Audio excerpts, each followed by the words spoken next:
Épître de Paul à Tite, chapitre 1er. Paul, serviteur de Dieu et apôtre de Jésus-Christ pour la foi des élus de Dieu et la connaissance de la vérité qui est selon la piété, lesquels reposent sur l'espérance de la vie éternelle, promise dès les plus anciens temps par le Dieu qui ne ment point, et qui a manifesté sa parole en son temps, par la prédication qui m'a été confiée d'après l'ordre de Dieu notre Sauveur. À Tite, mon enfant légitime en notre commune foi, que la grâce et la paix te soient données de la part de Dieu le Père et de Jésus-Christ notre Sauveur. Je t'ai laissé en Crète, afin que tu mettes en ordre ce qui reste à régler, et que, selon mes instructions, tu établisses des anciens dans chaque ville. S'il s'y trouve quelque homme irréprochable, mari d'une seule femme, ayant des enfants fidèles, qui ne soit ni accusé de débauche, ni rebelle.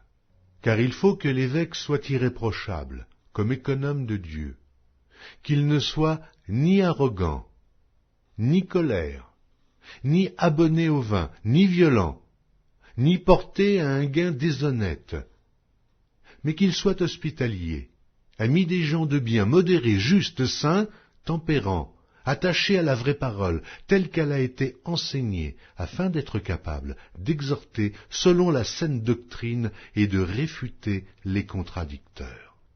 Il y a en effet, surtout parmi les circoncis, beaucoup de gens rebelles, de vains discoureurs et de séducteurs, auxquels il faut fermer la bouche. Ils bouleversent des familles entières, enseignant pour un gain honteux ce qu'on ne doit pas enseigner. L'un d'entre eux, leur propre prophète, a dit « Crée-toi, toujours menteur, méchante bête, ventre paresseux ». Ce témoignage est vrai. C'est pourquoi reprends-les sévèrement, afin qu'ils aient une foi saine, et qu'ils ne s'attachent pas à des fables judaïques et à des commandements d'hommes qui se détournent de la vérité. Tout est pur pour ceux qui sont purs. Mais rien n'est pur pour ceux qui sont souillés et incrédules. Leur intelligence et leur conscience sont souillées.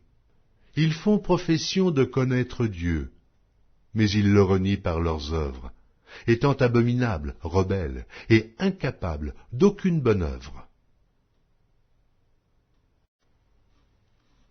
Épître de Paul à Tite, chapitre 2. Pour toi, dis les choses qui sont conformes à la saine doctrine. Dis que les vieillards doivent être sobres, honnêtes, modérés, saints dans la foi, dans la charité, dans la patience. Dis que les femmes âgées doivent aussi avoir l'extérieur qui convient à la sainteté, n'être ni médisantes, ni abonnées au vin. Qu'elles doivent donner de bonnes instructions, dans le but d'apprendre aux jeunes femmes à aimer leurs maris et leurs enfants, à être retenues, chastes, occupées aux soins domestiques, bonnes, soumises à leurs maris, afin que la parole de Dieu ne soit pas blasphémée. Exhorte de même les jeunes gens à être modérés, te montrant toi-même à tous égards un modèle de bonnes œuvres, et donnant un enseignement pur, digne, une parole saine, irréprochable, afin que l'adversaire soit confus, n'ayant aucun mal à dire de nous.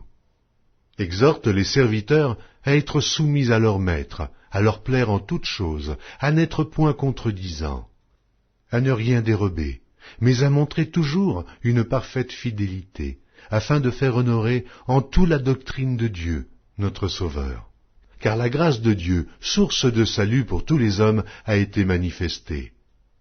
Elle nous enseigne à renoncer à l'impiété et aux convoitises mondaines, et à vivre dans le siècle présent selon la sagesse, la justice et la piété, en attendant la bienheureuse espérance et la manifestation de la gloire du grand Dieu et de notre Sauveur Jésus-Christ, qui s'est donné lui-même pour nous, afin de nous racheter de toute iniquité, et de se faire un peuple qui lui appartienne, purifié par lui et zélé pour les bonnes œuvres. Dis ces choses, exhorte et reprends, avec une pleine autorité, que personne ne te méprise.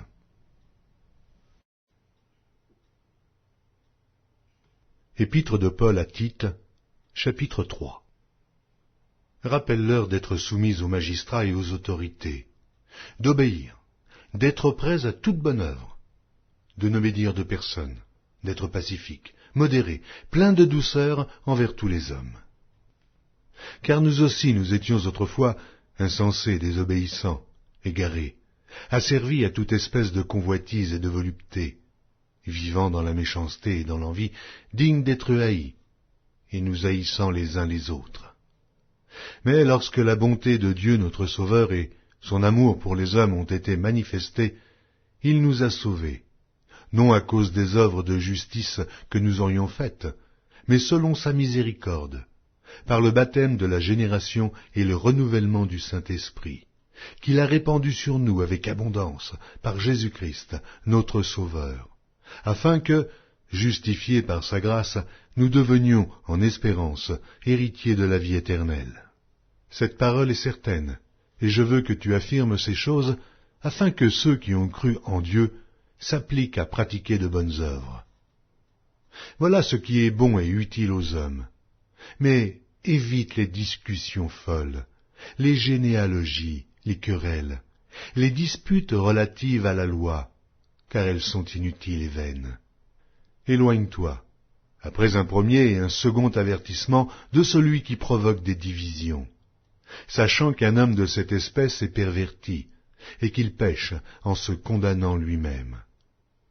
Lorsque je t'enverrai Artémas ou Tychique, hâte-toi de venir me rejoindre à Nicopolis, car c'est là que j'ai résolu de passer l'hiver.